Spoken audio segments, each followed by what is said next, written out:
Hello, everyone. We're here at the sports debate. Thank you for showing up today, and I'm here with my All-American lacrosse player, Rob Foster. How you doing today, Rob? I'm good, Bill. How are you? I could be better, but I'm living. You living? You're living. All right, so am I, man. I like that attitude you have. So, Rob, who's your favorite basketball team these days? Gonna have to say, other than our great Newman Knights here, it's gonna have to be the Philadelphia 76ers. That's a no-brainer for me, too. I love Philly sports teams. Yeah, Bill. I love going down to the Wells Fargo Center, watching my man Spencer Hawes mess everything up in the offense. It's just a great atmosphere because when they hit 100 points, I get myself a Big Mac. Spencer Hawes? Spencer Hawes, man. Anybody doesn't know out there, Spencer Hawes is not my favorite player. But he's doing his job in there. He's a big man that's not too big. If you talk Philly sports about me and my Philadelphia 76ers, I got to talk about Allen Iverson, Rob. Allen Iverson, he's one of those greats. Allen Iverson is one of my favorite Philadelphia 76ers of all time. 14 seasons. He played out of Georgetown. He was the first overall draft pick. He crossed up Michael Jordan. I have his jersey. Man, I love the guy. I think he's a true Hall of Famer. What do you think? Hall of Famer? Guaranteed Hall of Famer. I would say if he's not in the Hall of Fame in the next 7 to 10 years, something's wrong with the NBA Hall of Fame because he easily should be in the Hall of Fame. He went on to average 26 points a game, and he dished out 7 assists a game.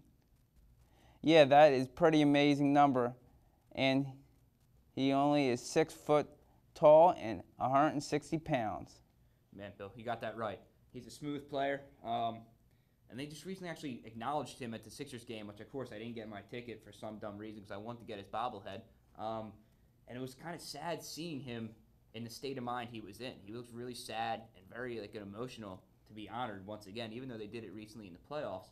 But they did it again. He looked very sad.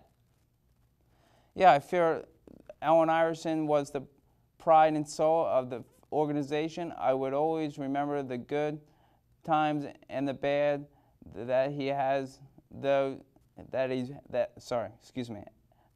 he has brought to the city of Philadelphia. And I would always remember him in the blue and white.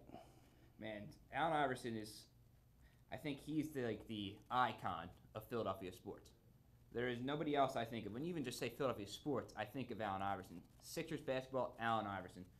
Growing up in 2001, it was either him or Mutombo. And I pick Allen Iverson over him any day of the week because I have his reversible jersey. I have a couple bobbleheads. And Iverson was the most exciting player in the NBA back in the day. And like I said earlier, he crossed out Michael Jordan, was one of the greatest plays I've ever seen in my whole entire life.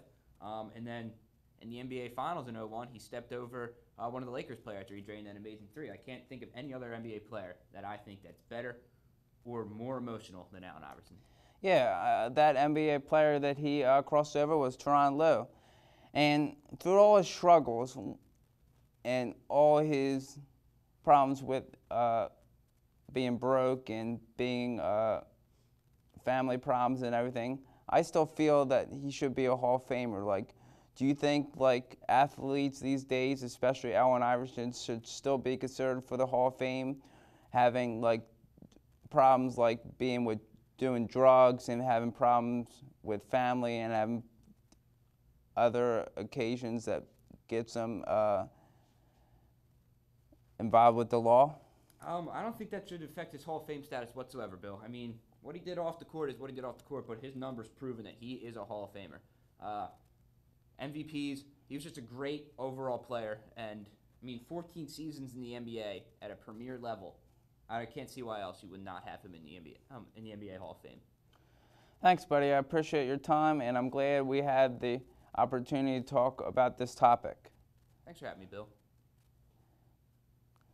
Thanks for everyone coming out and listening to our interview today. I hope everyone has a great day, and be safe, Philadelphia.